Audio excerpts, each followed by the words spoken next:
Hello बच्चों, कैसे हैं आप सभी लोग। आप सभी का स्वागत है आपके अपने यूट्यूब चैनल एक्सप्लोर फिजिक्स में। तो आज की हमारी जो क्लास स्टार्ट हो रही है वो क्लास 11th की है। मुझसे बहुत सारे बच्चे कह रहे थे कि सर आप क्लास 11th की क्लास जो है कब से स्टार्ट करेंगे, 11th फिजिक्स कब से स्टार्ट होगा। तो आज से हम उस क्लास को स्टार्ट कर रहे हैं। पहले तो आप सभी लोगों को जो है क्लास 11th में पहुंचने की बहुत बहुत शुभकामनाएं।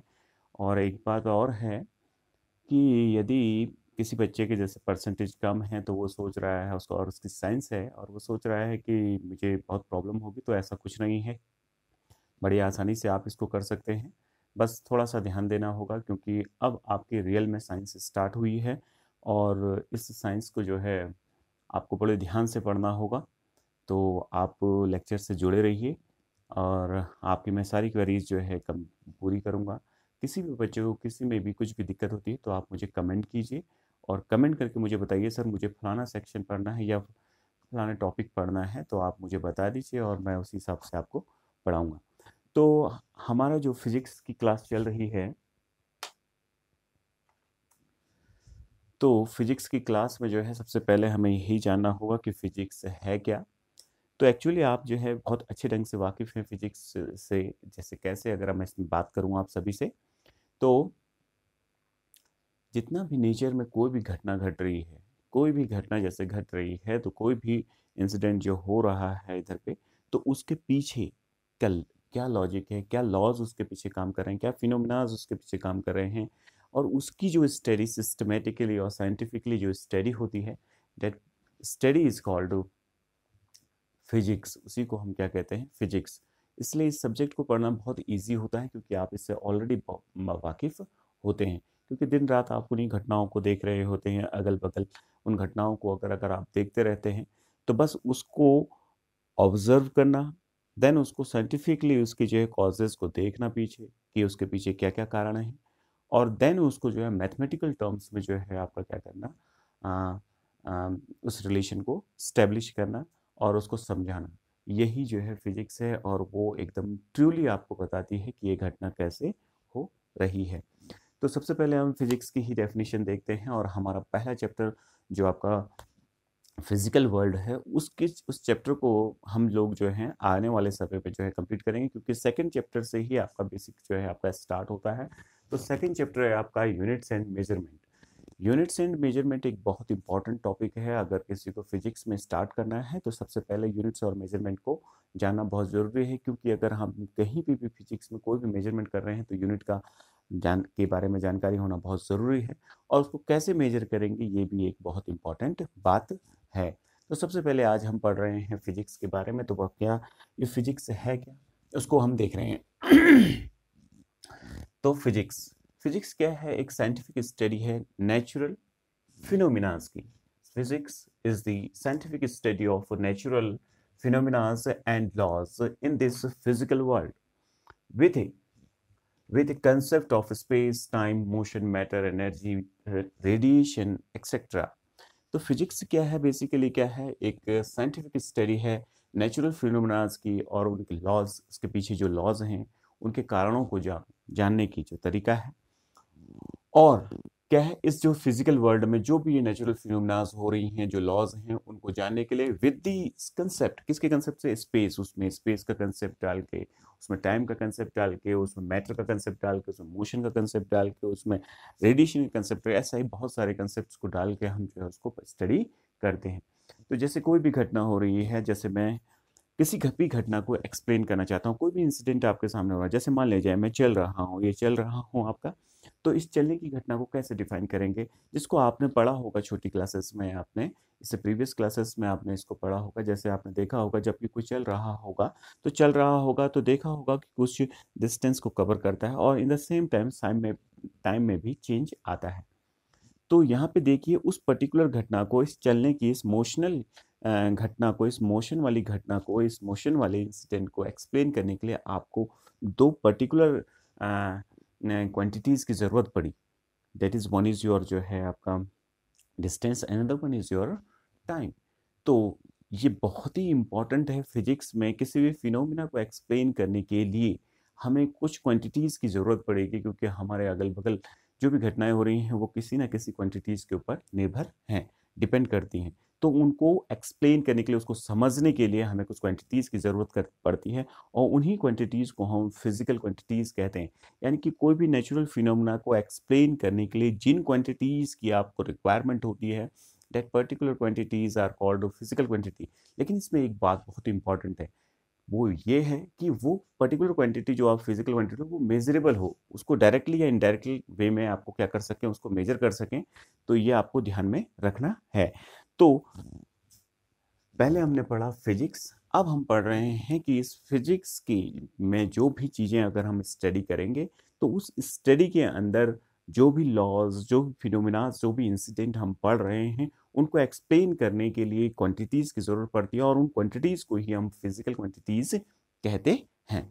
तो वो फिजिकल क्वांटिटीज़ जो हमारे पास हैं, ठीक है, तो कौन कौन सी हो सकती हैं, कैसी होंगी वो फिजिकल क्वांटिटीज़? तो फिजिकल क्वांटिटी की पहली शर्त यह है कि वो डायरेक्टली और इनडायरेक्टली मेजर होनी चाहिए, क्योंकि आप किसी भी इंसिडेंट को कर रहे हो, अगर उसको मेजर ही नहीं कर सकते, तो फिर वो क्वांटिटी जो है फिजिकल क्वांटिटी कैसी होगी? जैसे आपकी इमोशन, इमोशन को मेजर करना बड़ा मुश्किल है। आपकी जो है खुशी, खुशी को मेजर करना बड़ा मुश्किल है, क्योंकि वेल डिफाइंड नहीं है।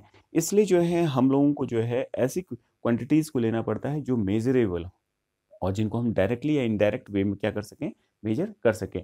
सेकंड थिंग, वो इजीली एक्सप्लेन कर सके उस लॉ को, जो इस लॉ को हम डिफाइन करना चाह रहे हैं। तो इसलिए हम पहला टॉपिक पढ़ रहे हैं इसमें, physical quantities. What are physical quantities? Physical quantities are those quantities which are directly or indirectly measured and can easily explain is any law of physics. जैसे all those quantities which can be measured directly और indirectly, and in term of which, इसके term में, यानी कि in physical quantity के term में, of which the law of physics can be expressed are called physical quantities. इन्हीं को हम फिजिकल क्वांटिटीज कहते हैं। अगर हम फिजिकल क्वांटिटीज की बात करें, तो फिजिकल क्वांटिटीज को पढ़ने के लिए हम, जब भी हम फिजिकल क्वांटिटीज हम पढ़ेंगे, तो इतनी हो जाएंगी कि अगर हम उनको देखें तो बहुत परेशान हो जाएंगे, क्योंकि फिजिक्स को पढ़ने के लिए इतनी सारी क्वांटिटीज़ को याद करना, याद दिमाग में रखना, ये बड़ा मुश्किल हो जाता है। क्योंकि इस संसार में, यानी कि इस फिजिकल वर्ल्ड में, इतनी घटनाएं हैं कि जिनको हम गिन भी नहीं सकते, और हर घटना के लिए अगर हम अलग अलग फिजिकल क्वांटिटीज़ को कंसिडर करते चले गए, तो यह हमारे लिए बहुत ही मुश्किल हो जाएगा उस सब्जेक्ट को पढ़ना। तो इसलिए हमने देखा, जब हम कोई घटना को स्टडी करने लगे, जैसे कोई भी घटना जब हम स्टडी करने लगे, तो हमने पाया उसके अंदर, हमने देखा उसके अंदर कि कुछ ऐसी फिजिकल क्वांटिटीज़ हैं जो हर घटना में लगभग इन्वॉल्व होती हैं। तो उन्हीं फिजिकल क्वांटिटीज़ को हम जो है कुछ नाम देते हैं। तो ये फिजिकल क्वांटिटीज़ इसीलिए दो पर्टिकुलर टर्म्स में जो है आपका, जो है टाइप में जो है आपकी एक्सप्रेस की जाती हैं। पहली है आपकी फंडामेंटल फिजिकल क्वांटिटी, और सेकंड वन है इसकी जो है आपकी डिराइव्ड फिजिकल क्वांटिटी। तो पहले तो हम ये जान लें कि फिजिकल क्वांटिटी क्या है, वो हमने जान लिया। हमने क्या जाना कि फिजिकल क्वांटिटीज़ वो क्वांटिटी जो होती है जिनको जो है डायरेक्टली या इनडायरेक्टली मेजर किया जा सकता है, और जो कि यूज़ होती हैं किसी भी नेचुरल फिनोमेनाज या लॉ को एक्सप्लेन करने के लिए फिजिक्स में। समझ में आ रही होगी ये बात आपका। ये भी दो प्रकार की होती हैं। One is your fundamental physical quantity, these are also called basic physical quantities, and second one is your derived physical quantity, P Q means physical quantities. तो फंडामेंटल और डिराइव्ड ये क्या है, अब इनको हम पढ़ते हैं। तो फिजिकल क्वांटिटी हो गया, और उसकी दो टाइप हैं, one is your fundamental and one is your derived. तो फिजिकल क्वांटिटी आप समझ गए होंगे, ठीक है। तो अब देखिए, फिजिकल क्वांटिटी को जब हम चूज करने के लिए बैठेंगे, तो इतनी फिजिकल क्वांटिटीज हो जाएंगे कि हम उसको जो है फिर स्टडी करना डिफिकल्ट हो जाएगा। लेकिन हमने जब जो घटनाओं को देखा जिनका हम स्टडी करना चाह रहे हैं, तो हमने देखा कि कुछ ऐसी क्वांटिटीज हैं जो बहुत ही बेसिक हैं, बहुत ही फंडामेंटल हैं। यानी कि सारी घटनाएं लगभग इन्हीं क्वांटिटीज से जो है क्या करी जा सकती हैं, एक्सप्लेन की जा सकती हैं। That's why these physical quantities are called fundamental physical quantities, that is these are independent physical quantities. तो what are fundamental physical quantities? जैसे मैं आपसे बात करूं कि फंडामेंटल फिजिकल क्वांटिटीज क्या हैं, फंडामेंटल और बेसिक। बेसिक फिजिकल क्वांटिटी, मैं बेसिक करके लिख रहा हूं, basic physical quantities, physical quantities. तो what are basic physical quantities? That is, these are independent physical quantities and can explain any physical phenomena और लॉज easily, ठीक है। these are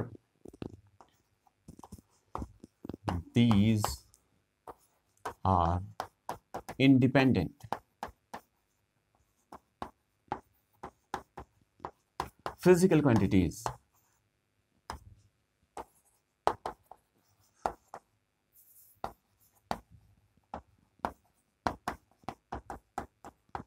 Quantities which are used to explain natural phenomena and laws, यानी कि इनको जो है आपका क्या कहते हैं, यूज किया जाता है नेचुरल फिनोमेना और को एक्सप्लेन करने के लिए। ये बहुत ही बेसिक है, ये 7 हैं। These are of 7 types.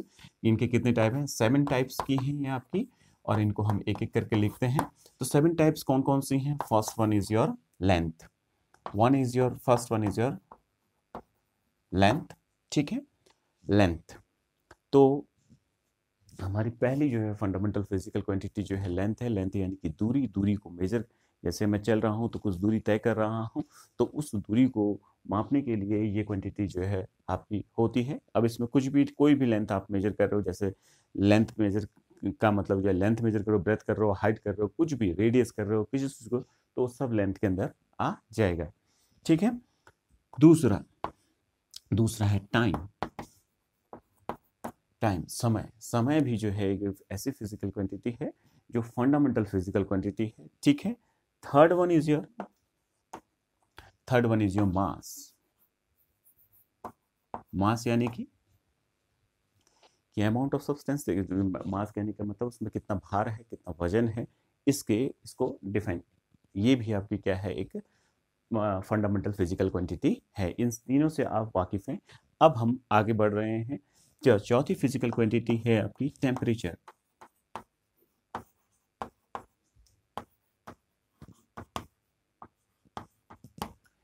Fourth one is your temperature. Temperature जो है आपका जो है यानी किसी का तापमान कोई मापने वाली जो है, कोई भी घटना हो रही है तो वहाँ पे क्या तापमान है, कितना टेम्परेचर है, इसके बारे में ये बताती है। और पांचवी जो है फिजिकल फंडामेंटल फिजिकल क्वांटिटी है इज योर करंट। तो current is your fifth physical quantity, fundamental physical quantity जो है आपकी करंट हो गई, ठीक है। अब हम जो है आगे बात कर रहे हैं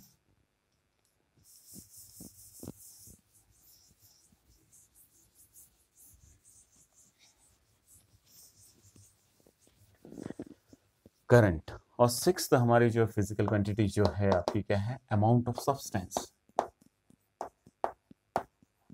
अमाउंट ऑफ सब्सटेंस,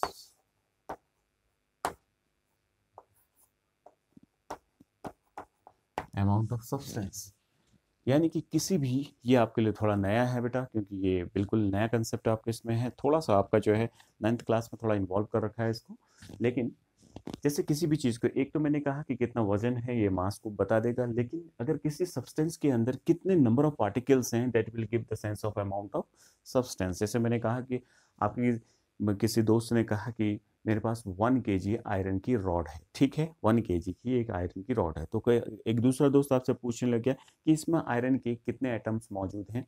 तो वो आयरन की नंबर ऑफ एटम को मेजर करने के लिए हम अमाउंट ऑफ सब्सटेंस का यूज करते हैं। तो 7th one, last one is your, 7 है हमारे basic physical quantity. These are, ये कौन सी हैं, अब इनको समझते हैं। तो ये है आपकी ल्यूमिनस इंटेंसिटी।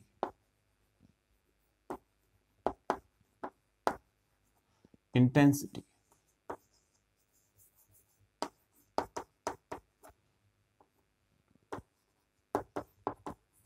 इसको हम ल्यूमिनस इंटेंसिटी के नाम से जानते हैं।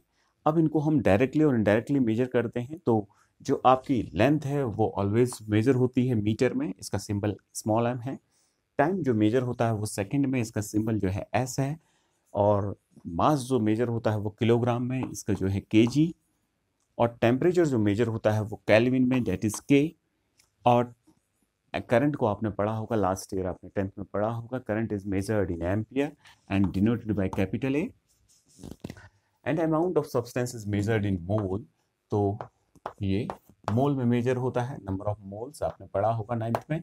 तो और last one is your luminous intensity. ये एक नई चीज है आपके लिए, तो इसको भी अभी हम बताते हैं। ल्यूमिनस इंटेंसिटी में जैसे मैं यहाँ पे अभी खड़ा हूँ तो लाइट जली हुई है, तो ये लाइट की कितनी इंटेंसिटी है, कितना इसमें इंटेंस लाइट है। जैसे मैं एक बल्ब जलाया तो कुछ इंटेंसिटी ऑफ लाइट महसूस करते हो कि आप अपने रूम में, 2 बल्ब जलाते हो तो ज़्यादा महसूस करते हो, तो ऐसे 3 बल्ब जलाओगे ज़्यादा और ज़्यादा महसूस करोगे। तो कितनी इंटेंस, कितना ल्यूमिन चमक है उसमें, कितनी इंटेंसिटी है उस चमक की, उस रोशनी की, तो उसका जो मेजरमेंट होती है that is called luminous intensity.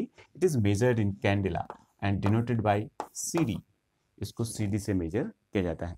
तो हमारे पास 7 बेसिक फिजिकल क्वांटिटीज हैं and these 7 basic physical quantities are length, time, mass, temperature, current, amount of substance and luminous intensity. तो ये आपको याद रखनी है। तो basic physical quantities are of 7, और इसी से हम सारी जो है जितनी भी आपको भविष्य में कुछ भी आप कोई भी इंसिडेंट करते हो, कोई भी घटना देखना है, इन्हीं में से कोई जो है यूनिट्स मतलब फिजिकल क्वांटिटी यूज होगी उस पर्टिकुलर घटना को समझाने के लिए। ठीक है, तो ये तो 7 है। लेकिन अब हम पढ़ रहे हैं derived physical quantity. Derived physical quantity, derived physical quantity. तो डिराइव्ड फिजिकल क्वांटिटी क्या है? ऐसी फिजिकल क्वांटिटी जिनको एक्सप्लेन किया गया है किसकी मदद से? बेसिक फिजिकल क्वांटिटी से।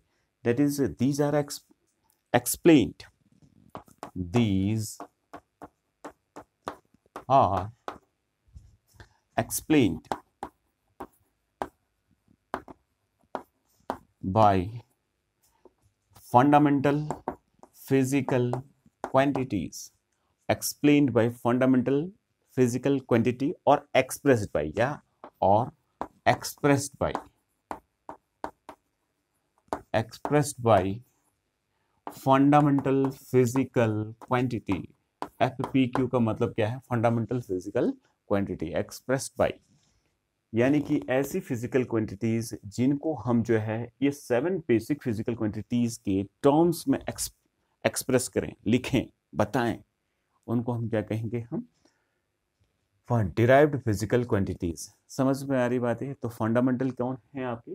Fundamental physical quantities are of these 7 fundamental physical quantities, और इसकी मदद से जो है आपका जो है जिनको हम एक्सप्लेन करते हैं उनको हम क्या कहते हैं? डिराइव्ड फिजिकल क्वांटिटीज के नाम से जानते हैं।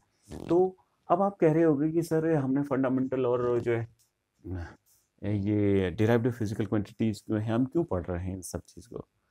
ये अजीब सा मतलब एक प्रश्न होता है बच्चे का कि वो सोचता है कि हम इनको क्यों पढ़ रहे हैं। तो इसके लिए मैं आपको सिंपल सा आपको एक बात बताता हूँ, ध्यान से सुनिए। जब भी कोई घटना हो रही होगी, आप कह रहे हैं मेरा दोस्त चल रहा है, मेरा दोस्त मेरे पास आ रहा है, या मुझे गर्मी लग रही है, कैसे समझाओगे आप? उसके लिए किसी न किसी क्वांटिटीज की आपको क्या पड़ेगी? जरूरत पड़ेगी, और उस पर्टिकुलर क्वांटिटीज का कुछ तो कुछ नाम होगा उस घटना को समझाने के लिए, एक्सप्लेन करने के लिए। तो उन्हीं को हम क्या कहते हैं? Physical quantity. लेकिन इसमें एक बहुत इंपॉर्टेंट क्लॉज जोड़ना पड़ेगा कि आपको उसको वो मेजरेबल भी हो। समझ में आ रही बात है? उसको मेजर करा जा सके डायरेक्टली या इनडायरेक्टली, जो मैंने अभी डेफिनेशन में लिखा था आपने देखा। तो ये हमारे पास है। तो अब आप देखिए, तो हमारे पास 2 टाइप की फिजिकल क्वांटिटीज है। हमने बहुत सारी घटनाओं का अध्ययन किया जब जो है साइंटिस्टों ने, जो फिजिसिस्ट थे, उन्होंने इन चीज़ों को स्टडी करी, तो उनको पता चला कि कुछ क्वांटिटीज ऐसी हैं जो हर घटना के पीछे जो है आपकी क्या है? रेस्पॉन्सिबल हैं, जिनको मतलब हर घटना को समझाने के लिए यूज आती हैं, उसमें यूज किया जाता नहीं है, आती हैं वो उसमें। तो ऐसी क्वांटिटीज को हमने बेसिक कह दिया। ऑब्वियस बात है वो बेसिक होंगी क्योंकि वो हमेशा जो है हर घटना में कहीं ना कहीं यूज हो जा रही हैं।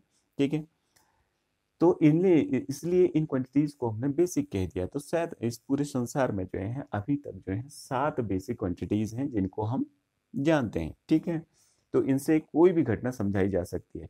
लेकिन हमने देखा कि जब हम बहुत सारा पढ़ने लगे, फिजिक्स को आगे डेवलप करने लगे, तो हमें बड़ी परेशानी हो गई क्योंकि 7 बेसिक फिजिकल क्वांटिटीज जरूर हैं, लेकिन बहुत सारी क्वांटिटीज ऐसी आ गई, जैसे जो है आपके क्या हो गई? Speed, velocity. जैसे इसके एग्जांपल लिख रहा हूँ, वेलोसिटी ये भी एक फिजिकल क्वांटिटी है। Speed is also physical quantity. Velocity is also a physical quantity. जैसे एक्सेलरेशन, मोमेंटम, मैं वही अभी लिख रहा हूं घटनाएं जो आप पढ़ चुके हैं। फोर्स, एनर्जी, तो एक्सेट्रा। ऐसी इतनी क्वांटिटीज हैं कि अब इनके बारे में जो है पढ़ना, इनको अलग, इनको भी अगर हम बेसिक फिजिकल क्वांटिटी बना दें तो हमें इनको याद रखना ही मुश्किल हो जाएगा। तो देखेंगे, लेकिन अगर आप स्पीड को अगर ध्यान से देखें, स्पीड को अगर ध्यान से देखें, देखो स्पीड का फॉर्मूला क्या होता है, आप सब लोग बहुत बेहतर वाकिफ हैं। तो स्पीड जो होता है वो डिस्टेंस अपॉन टाइम होता है। देखो इसको समझाने के लिए दो फंडामेंटल यूनिट्स क्वांटिटीज की जरूरत पड़ी। कैसे? एक डिस्टेंस, डिस्टेंस का मतलब लेंथ, और दूसरी टाइम की सेकंड फिजिकल क्वांटिटी। यानी कि दो फिजिकल क्वांटिटीज से, दो फंडामेंटल फिजिकल क्वांटिटी से स्पीड डिफाइन हो गई। तो दैट्स वाई, और इसको हमने एक्सप्रेस कर दिया किसके टर्म में? फंडामेंटल फिजिकल क्वांटिटी के टर्म में इस पर्टिकुलर फिजिकल क्वांटिटी को एक्सप्रेस कर दिया। तो इसलिए that's why this speed is called derived physical quantity. क्यों कहा है डिराइव्ड भाई? क्योंकि this particular physical quantity is explained by these two fundamental physical quantity, one is your length and another one is your time. In the same manner, यदि हम और बात करें आगे, तो यदि मैं और बात करूं, जैसे मैंने एक और एक्सप्रेशन लिखा हुआ है, जैसे वेलोसिटी। वेलोसिटी क्या होता है? Displacement upon time. Velocity is equal to displacement upon time. Displacement मैं यहां से वहां डिस्प्लेस कर गया, तो अगेन मैं, ये भी तो एक डिस्टेंस ही है, डिस्टेंस यानी कि लेंथ हो गया ये, and time second physical quantity. तो यानी कि डिस्प्लेसमेंट और टाइम से जो है क्या होगा, वेलोसिटी डिफाइन हो गया। That's why it is also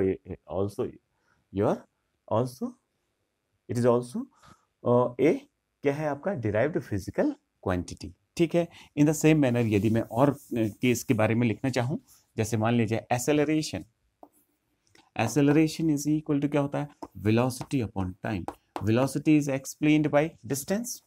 ठीक है, ये डिस्प्लेसमेंट को डी से मैंने दिखा दिया, अपॉन टाइम।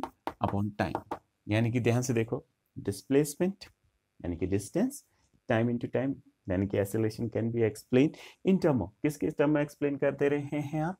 किसके टर्म में?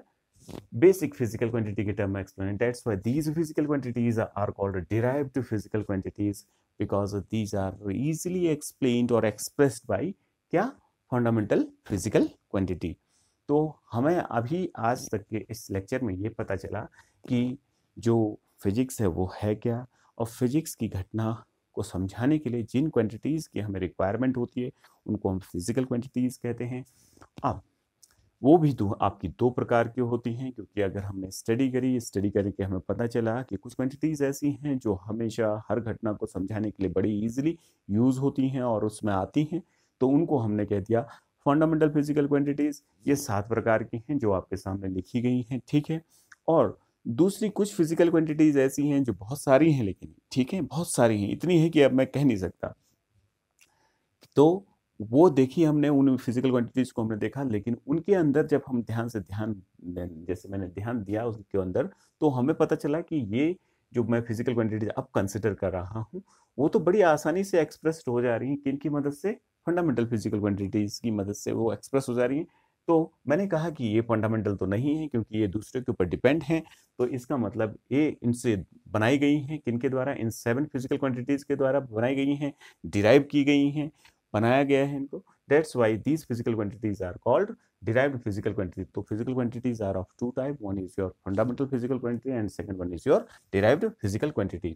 अब प्रश्न ये आता है, क्योंकि हम फिजिक्स पढ़ रहे हैं, फिजिक्स में जाहिर सी बात है कि मेजरमेंट तो होगा ही होगा, क्योंकि इन सारी सब्सटेंस जो भी हम जो है घटना कर रहे हैं, वो घटना किसी ना किसी रूप में क्या होंगी? आपकी एक्सप्लेन्ड होंगी। तो उन घटनाओं को एक्सप्लेन करने के लिए इन फिजिकल क्वांटिटीज को हमने यूज किया हुआ है। तो जाहिर सी बात है इनका मेजरमेंट भी हमें आना चाहिए, क्योंकि फिजिकल क्वांटिटीज कहती उनको हैं जिनको क्या किया जाता है? डायरेक्टली या इनडायरेक्टली मेजर किया जाता है। डायरेक्टली और इनडायरेक्टली मेजर करने वाली क्वांटिटीज को और जो फिजिक्स के लॉज को, फिनोमेना को एक्सप्लेन करने के लिए यूज किया जाता है, उन्हीं को हम फिजिकल क्वांटिटी कहते हैं। तो कैसे मेजरमेंट करेंगे इनका? तो अगला टॉपिक हमारा ये है यूनिट्स। तो व्हाट इज यूनिट्स? यूनिट क्या है? एक साइंटिफिक तरीका है, एक तरीका है जिससे आप जो है किसी फिजिकल, जिसकी एक सिस्टम है जिसमें आप किसी फिजिकल क्वांटिटी को मेजर करते हैं। जैसे लेंथ को मेजर करने के लिए आप क्या क्या यूज करते हैं? अभी तक आपने इसको पढ़ा होगा। तो लेंथ को मेजर करने के लिए आप किस किस तरीके को यूज करते हैं? देखा होगा आपने, सेंटीमीटर में भी लेंथ को मेजर किया होगा, मिलीमीटर में भी लेंथ को मेजर किया होगा, मीटर में भी लेंथ को मेजर किया होगा, किलोमीटर में, नॉटिकल्स में, और इवन लाइट ईयर में, पास्कल्स में, इसमें मेजर किया होगा। तो ये अभी मैं बताऊंगा, आगे आएंगी ये घटनाएं तो हम उनमें बात करेंगे। तो किसी फिजिकल क्वांटिटी को मेजर करने के लिए जिस सिस्टम को हम यूज करते हैं, that is called unit. It is a system, it is a scientific system of measuring a physical quantity. It is a scientific system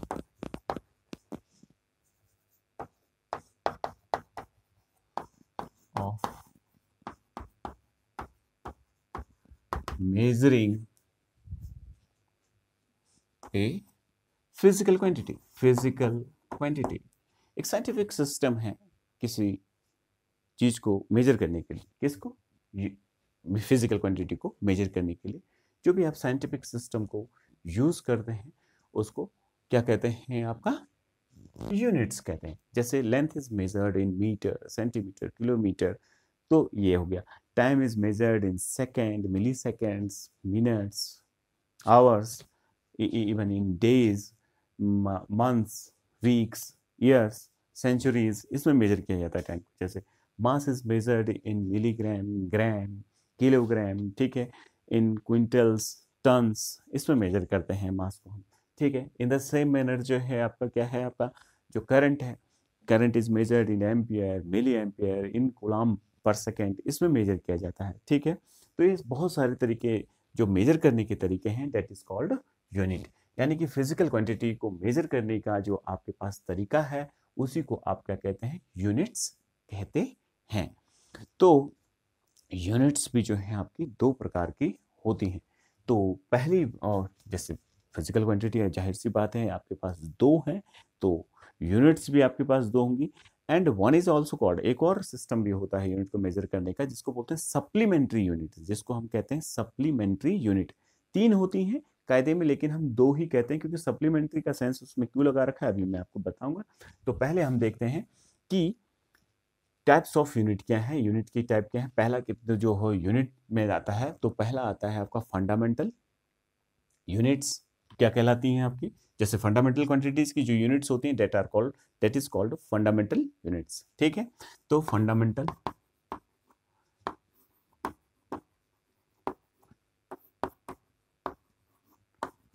units, तो फंडामेंटल यूनिट्स क्या है? That is the units of fundamental quantities are called fundamental units. Units of A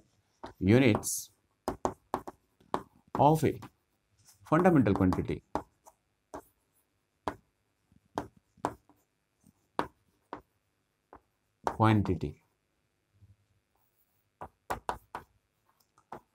are called fundamental unit. Fundamental units, उन्हीं को आप क्या कहते हैं? Fundamental units कहते हैं। तो ये 7 है, तो हमने देखा था अभी आपका, अभी हम इसको फिर दोबारा लिख लेते हैं। तो कितना हो जाएगा? जैसे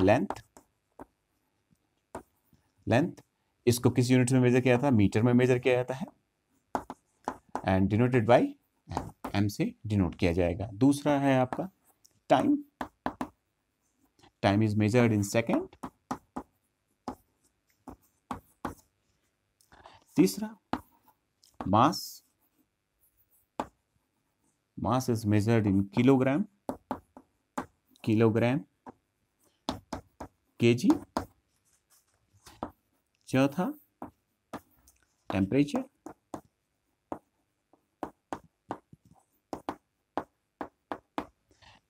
measured in kelvin.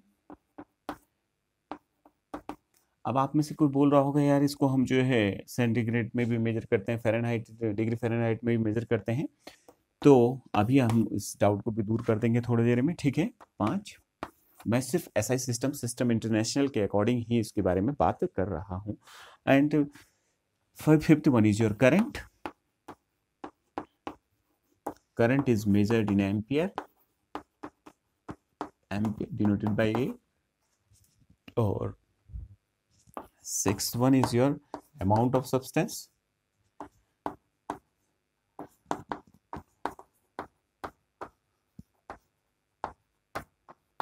It is measured in moles or denoted by mol, ठीक है। और last one, seventh one is your luminous intensity.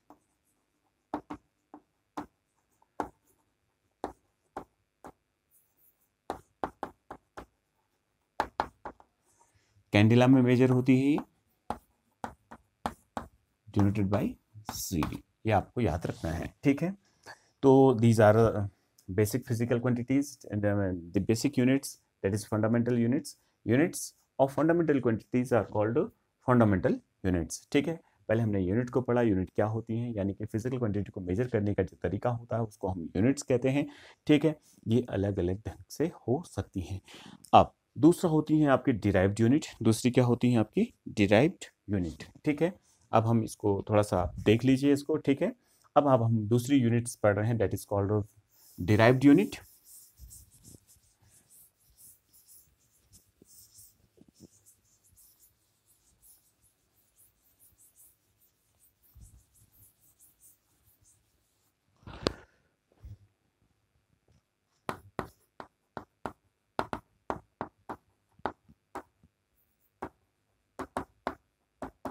So what are derived units? These are the units which are expressed in term of fundamental units. These are the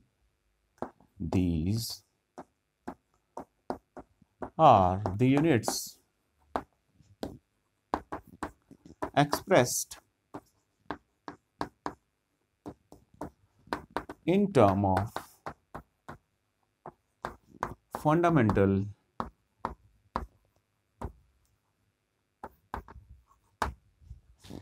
units.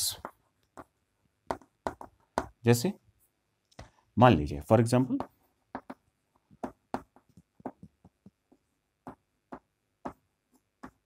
जैसे मैंने कह दिया area,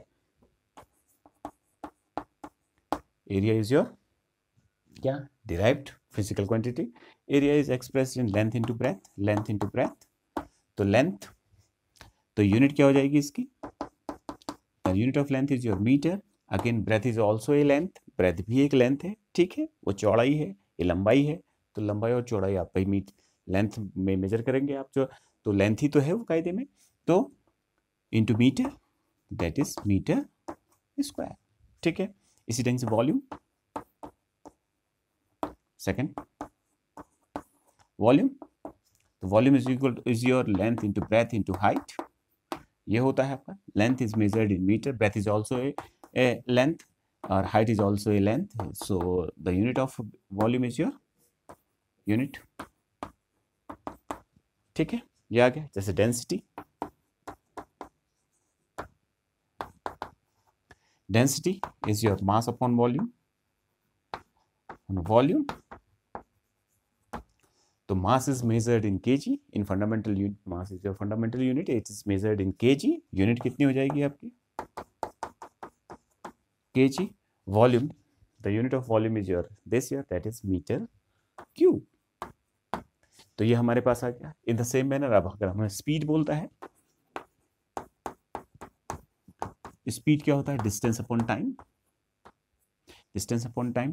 तो unit क्या हो जाएगी आपकी, distance is your length, length is measured in metre, and time, time is your fundamental unit, distance is also a fundamental unit, and this fundamental unit is measured in meter, while time is also a fundamental unit, so time is measured in second, so the unit of speed is your meter per second। तो इस प्रकार से हम बहुत सारी quantities की जो है यूनिट्स अब निकालेंगे। तो लेकिन इसको पढ़ने से पहले थोड़ा सा हम कुछ बेसिक पढ़ लेते हैं। देखिए, एंड ऑफ द डे जो है, जो यूनिट्स हैं, ये ऐसा नहीं है कि मेरी मनमर्जी से चल जाए और आपकी मनमर्जी से चल जाए बेटा। एक साइंटिफिक तरीका है, एक साइंटिफिक सिस्टम है जिससे जो है चीज़ों को मेजर किया जाता है। तो हमारे पास जो है इसको बनाने के लिए एक जो है सिस्टम है जिसको बोलते हैं general conference of weight and measure. General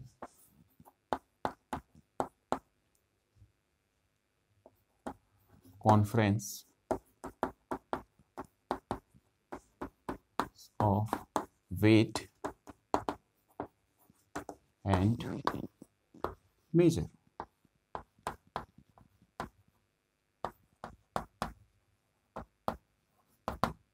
या मेजर लिखें, ठीक है, तो ये आ गया जनरल GCWM। GCWM जो है डिसाइड करता है हमारे, क्योंकि हर अगर हम यूनिट को देखें तो अलग अलग ढंग से नहीं तो जो है डिजाइंड हो जाएंगी यूनिट्स, और इससे काम करने में बहुत ही दिक्कत हो जाएगी। तो किसी यूनिट को डिसाइड करने के लिए, किसी भी फिजिकल क्वांटिटी की यूनिट को डिजाइन करने के लिए कुछ बेसिक चीजें होनी चाहिए उसकी, उस पर्टिकुलर उसके उस पर्टिकुलर फिजिकल क्वांटिटीज को मेजर करने, कुछ बेसिक जो है उसकी प्रॉपर्टीज होनी चाहिए। अगर वो गुण उसके पास नहीं है, वो प्रॉपर्टीज उसके पास नहीं है, तो हम उसको फिर कंसिडर नहीं कर सकते हैं। तो पहला क्या होना चाहिए, यूनिट को डिजाइन करने के लिए, यूनिट को डिजाइन करने के लिए यूनिट जो है वेल डिफाइंड होनी चाहिए। पहली बात क्या होनी चाहिए, वेल डिफाइंड होनी चाहिए। बहुत ही इंपॉर्टेंट बात है, और ये आपके नीट जेई में जैसे पूछा जाता है कि यूनिट की शर्तें क्या हैं, यूनिट कैसे बनाई जाती हैं। तो सबसे पहली बात होनी चाहिए कि वेल डिफाइंड होनी चाहिए। वेल डिफाइंड होने का कहने का मतलब क्या, जैसे मैंने कहा 1 metre is equal to 100 centimetre, well defined है। फिर वहाँ सेंटीमीटर भी बहुत अच्छे ढंग से डिफाइंड है, यहाँ मीटर भी बहुत अच्छे ढंग से डिफाइंड है। मीटर कैसे डिफाइंड है, मीटर यदि हम 1 सेकेंड के 2.99 इंटू 10⁸ मिनट में, सेकेंड्स में, इतने सेकेंड्स में लाइट जो डिस्टेंस ट्रेवल करती है, that particular distance is called 1 metre. बहुत वेल डिफाइंड है। देखो कहने का मतलब क्या है कि 1 सेकेंड के 3, ये 1 सेकेंड के आपका जो है आपका 30 करोड़वें हिस्से को, 30 अबाउट 2.99, आपने 3 इंटू 10⁸ पढ़ा होगा। इसकी पूरी डिजिट मैं यहाँ पे नहीं लिख रहा हूँ, डायरेक्ट इसको समझाने के लिए लिख दे रहा हूँ। तो 1 सेकेंड के इतने हिस्से में लाइट जितना चलती है वैक्यूम में, तो वो जो डिस्टेंस वो कवर करती है, that particular distance is called क्या, 1 मीटर। देखो वेल डिफाइंड है कि नहीं है, उसको वेल डिफाइंड होना चाहिए। और second, can not change with time, change with time, time के साथ ना बने, जो है आपका चेंज हो। जैसे आज जो है मान लीजिए 2023 में हम पढ़ रहे हैं, 2023 में हम कुछ यूनिट्स पढ़ रहे हैं और पता चला 24 में कुछ और हो गई, ऐसा नहीं होना चाहिए, ठीक है। And also does not affected by any physical phenomena, physical phenomena से यूनिट्स को कोई भी, जैसे physical conditions, and can not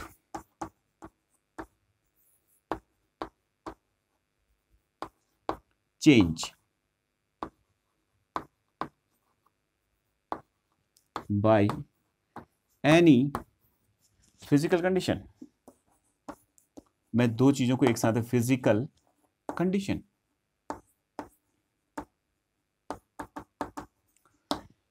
unit को बनाने का सबसे बेस्ट तरीका ये general conference of weight and measure ने जो है बनाया। तो सबसे पहले यूनिट को क्या होना चाहिए, वेल डिफाइंड होना चाहिए। दूसरा, वो चेंज ना हो टाइम के साथ, और दूसरा उसमें कोई फिजिकल कंडीशन का चेंज ना हो। जैसे टेम्परेचर बढ़ा तो मीटर की डेफिनेशन चेंज हो जाए, तो ऐसा नहीं हो सकता, ठीक है। टेम्परेचर बढ़ा तो नंबर ऑफ मोल्स की डेफिनेशन चेंज हो जाए, टेम्परेचर बढ़ा तो मास की डेफिनेशन चेंज हो गई। तो टेम्परेचर बढ़ा या मतलब जो है प्रेशर बढ़ा रहे हो तो आपका जो है मास की डेफिनेशन चेंज हो गई। तो ऐसे किसी भी फिजिकल कंडीशन से, फिजिकल कंडीशंस जो कंडीशंस आपके यहाँ जैसे टेम्परेचर, प्रेशर, वो मतलब जो है आपका लेंथ, ये सारी चीज़ें बदलने से जो है आपका यूनिट में कोई भी बदलाव नहीं होना चाहिए। तो इसलिए तो वो यूनिट कहलाएगी। तीसरा जो है आपका can be reproduce, can be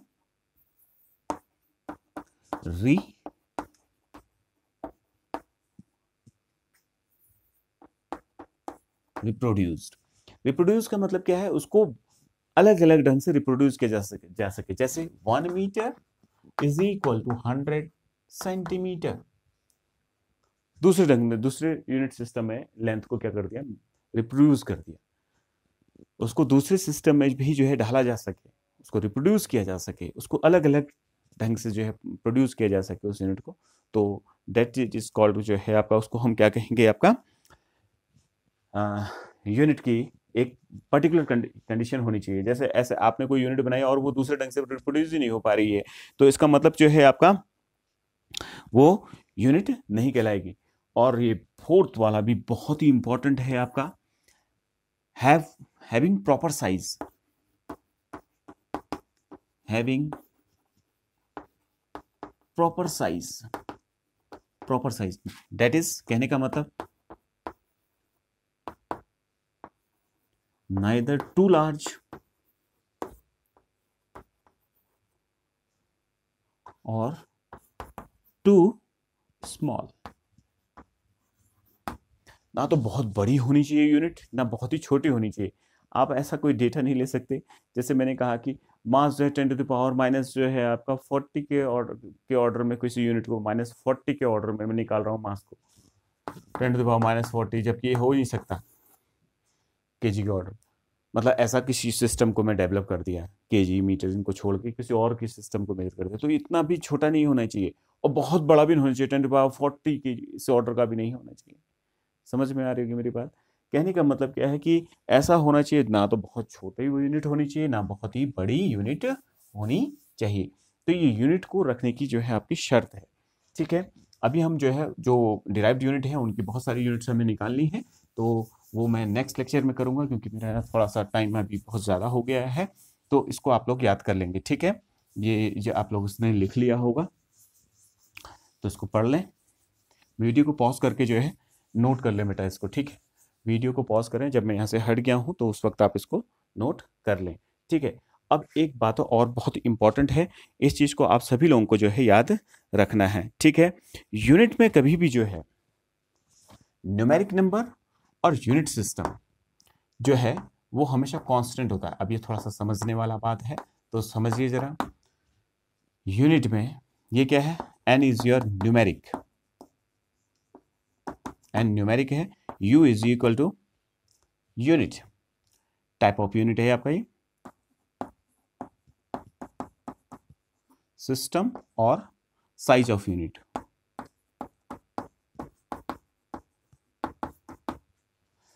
ये हमेशा कांस्टेंट रहता है। जैसे मान लिया जाए, ये एक सिस्टम ले लेते हैं, मान लिया जाए ये जैसे मान लीजिए 3 मीटर, ध्यान से समझना मेरी इस बात को, 3 मीटर लिखा हुआ है और इक्वल टू कितना हो जाएगा,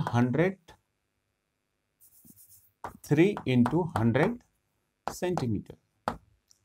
तो यहां पे ध्यान से देखिए, इसको जरा ध्यान से देखते हैं, इस पर्टिकुलर चीज को आपको पता चलेगा। इसमें न्यूमेरिक कौन है, न्यूमेरिक आर द नंबर्स, ये नंबर है, और ये size of unit, size of unit is your metre. यहाँ पे यूनिट क्या कौन हो रहा है, मीटर है।